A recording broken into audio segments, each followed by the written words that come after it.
Oke, selamat malam.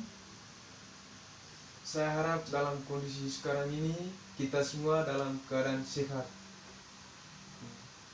Langsung saja perkenalkan, nama saya Valensius Lian Sandur, biasa dipanggil Lian, NI 1821 1 11 1925.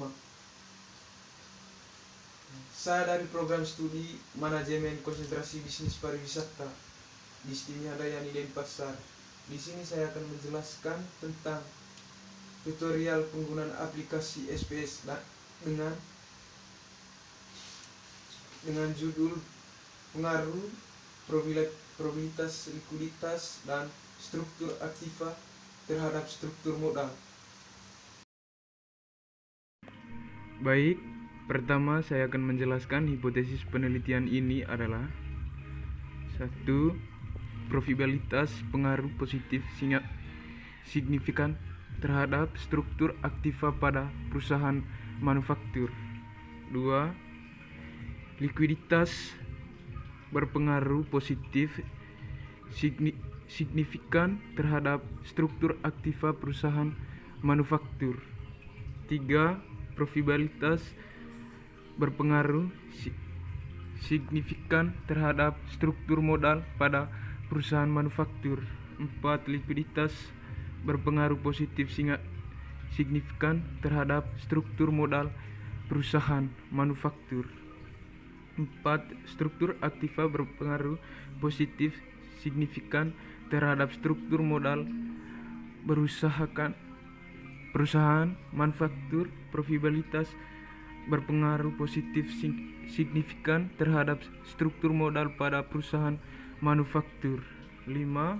Melalui struktur aktiva, likuiditas berpengaruh positif signifikan terhadap struktur modal perusahaan manufaktur melalui struktur aktiva.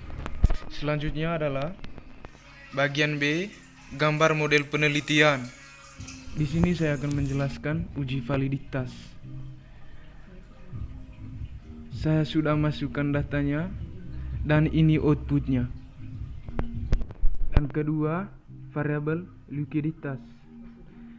Saya sudah masukkan datanya dan ini outputnya. Yang ketiga, variabel struktur aktiva. Saya sudah masukkan datanya dan ini outputnya. Dan selanjutnya, variabel struktur modal. Saya sudah masukkan datanya dan ini outputnya. Dan ini adalah data uji reliabilitas. Selanjutnya adalah bagian F, dan ini adalah output koefisien pengaruh langsung. Yang kedua, koefisien pengaruh tidak langsung.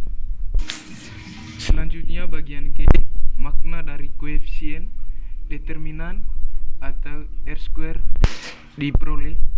1. Menghitung koefisien jalur model 1 dan model 2. Adapun penjelasannya sebagai berikut.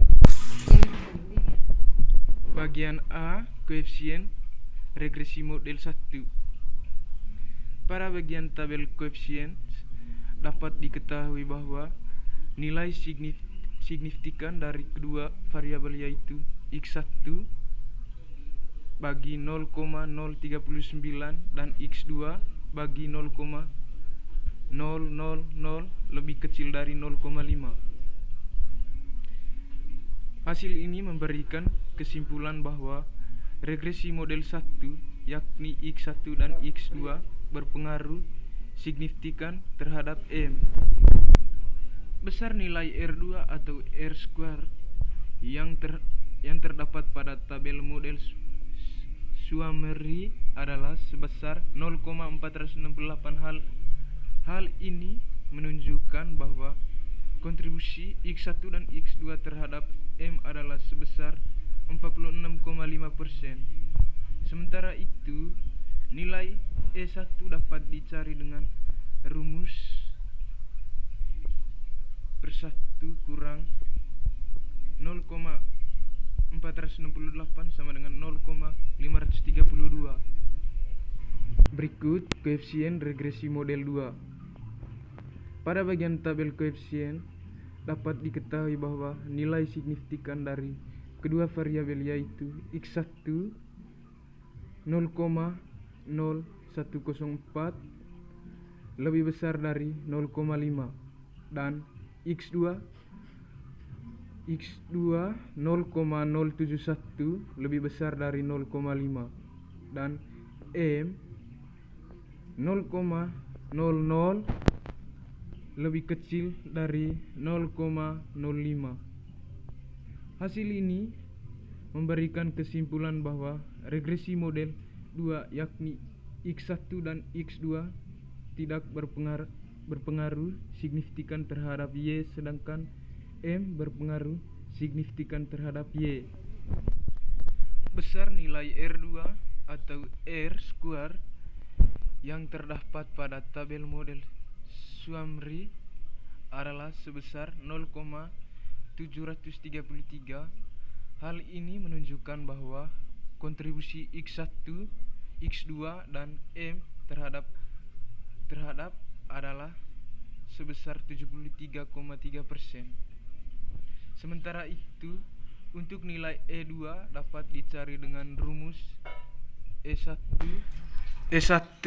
kuadrat dari 1 kurang 0,733 sama dengan 0,267. Selanjutnya, bagian H.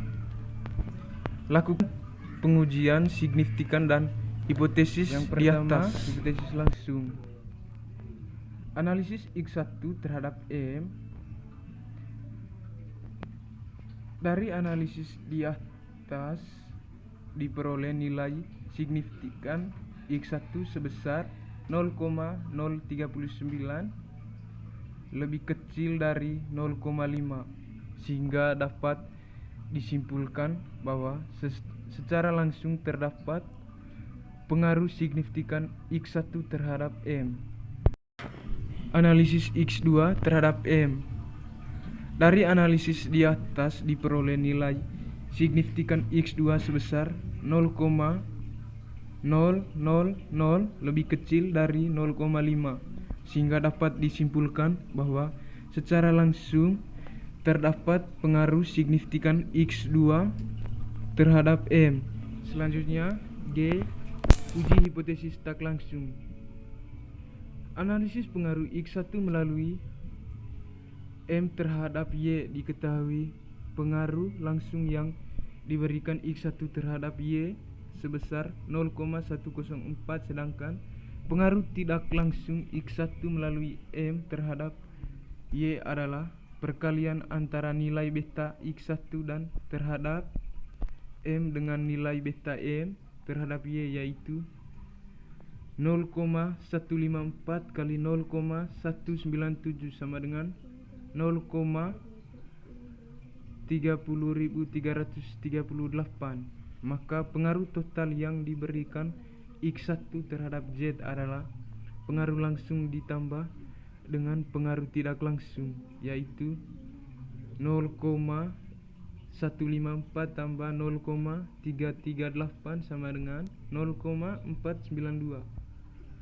Berdasarkan hasil perhitungan di atas, diketahui bahwa nilai pengaruh langsung sebesar 0,154 dan pengaruh tidak langsung sebesar 0,338, yang berarti bahwa nilai pengaruh tidak langsung lebih besar dibandingkan dengan nilai pengaruh langsung. Hasil ini menunjukkan bahwa secara tidak langsung X1 melalui M mempunyai pengaruh signifikan terhadap Y. Sekian penjelasan dari saya, semoga bermanfaat. Terima kasih.